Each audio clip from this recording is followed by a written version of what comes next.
Guess what? This is another video about Greek life. Yeah. Pretty exciting. It's pretty exciting, huh? Hey guys, so in this sorority stories, I'm going to talk about my experiences with recruitment. Keep in mind that not all recruitments are the same, so this is just based on my personal experience. All the sororities on my campus that participate in formal recruitment are a part of a bigger umbrella group called NPC, which stands for National Panhellenic Council. Formal recruitment starts a few weeks after the semester begins. I don't remember what I had to do to sign up, but I know it wasn't terribly extensive. And this year, girls who were interested had to sign up online. Formal recruitment occurred over 3 weeks, and there were 2 events a night for 3 nights in a row. The Friday of the second week was pref night, and the Monday the following week was bid day, both of which I will explain later. During recruitment, there will be these girls called recruitment advisors. These girls are from each of the organizations that are participating in formal recruitment, but you don't know which girl is from what organization because you don't want to be biased by that information. It's actually really hard to hide the identity of the sorority that the recruitment advisor is in because it involves hiding Facebook photos, and when you see them at recruitment events, you have to pretend that you don't know them if they are your sister. And so it actually takes a lot of effort to keep that information hidden from the potential new members. Recruitment advisors are there to answer any questions that potential new members may have about dues, to parties, to philanthropies, and they're just there to help answer those because they've been through it. My university required each potential new member to attend 2 events from each organization, which I personally really liked because it gave you the opportunity to get to know an organization you wouldn't have originally even bothered to go look at or try out. For me, I was leaning more towards one sorority over the others when I started going through recruitment, but because I was required to go to the other sororities' events, I started to see that I actually belonged to one more than the other. The way it was set up was that no 2 events occurred at one time. One sorority would have the first slot, and then another would have the second, and the third that didn't happen on those 2 nights would happen the next night. So it evened out to each sorority having 3 events, 3 or 4 events. It was even. None of the sororities on my campus have houses, so all of the recruitment events took place on campus. And no 2 events were the same. The first one is usually an info night where you talk about your organization and what you stand for. The second is usually about your philanthropies, what you dedicate your time to.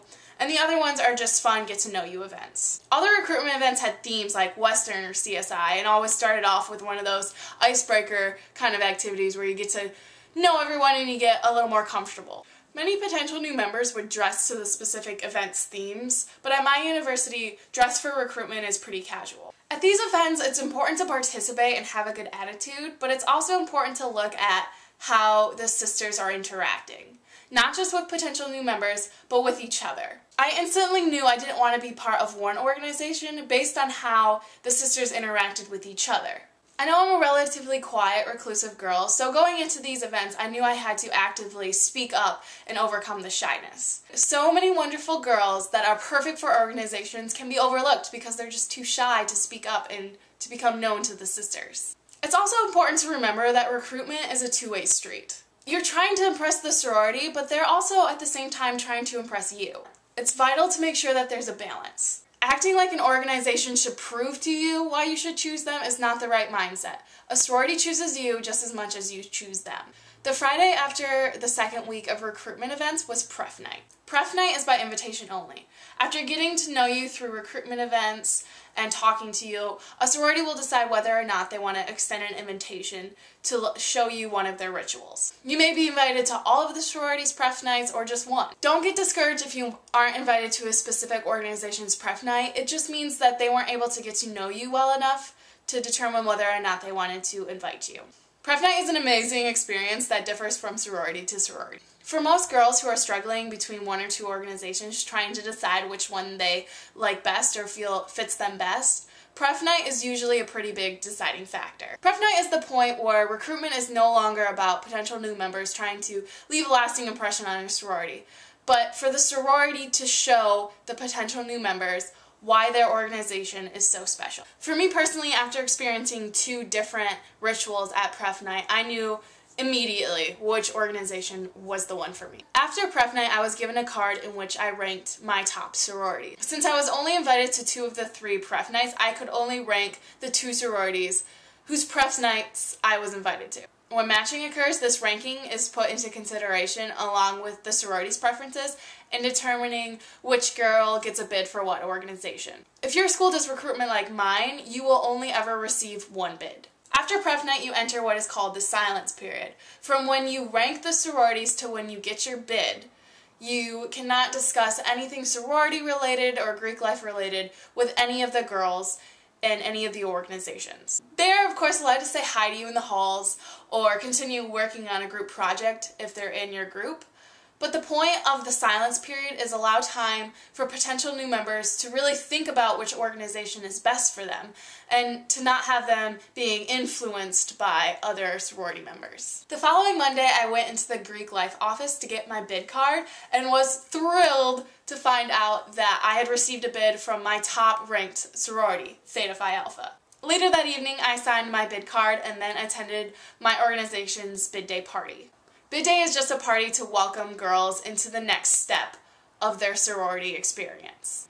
It's probably the funnest party because you get to relax, there's no pressure, you're not trying to have girls remember who you are because this sorority remembered you, this sorority wanted you, and you just signed a bid to become a part of them. If you did not receive a bid from any of the sororities, it does not mean an organization didn't want you. There are just so many factors that go into recruitment. One of these things is called quota. Based on the number of potential new members that go through recruitment, a sorority is limited to how many new pledge sisters they can take. Or maybe the perfect sorority for you just didn't get to know you well enough. Do not get discouraged. If you're passionate enough about becoming Greek, keep trying. So in conclusion, remember these few steps if you're going through recruitment. Number 1, always be yourself. Don't act or dress differently because you're trying to impress a sorority, because then you'll join them under false pretenses. Number 2, pay attention to not only how sisters interact with you, but also other new members and each other. Number 3, make sure you're doing what's best for you and not what your friends are doing. And number 4, speak up. Sororities meet a lot of girls and you want to make sure that you're remembered. I'd love to hear about your guys' recruitment experiences, if your recruitment process is different, what it's like to actually go to houses for recruitment, and so on. So leave a comment below and thanks for watching. I'll talk to you guys later. Bye.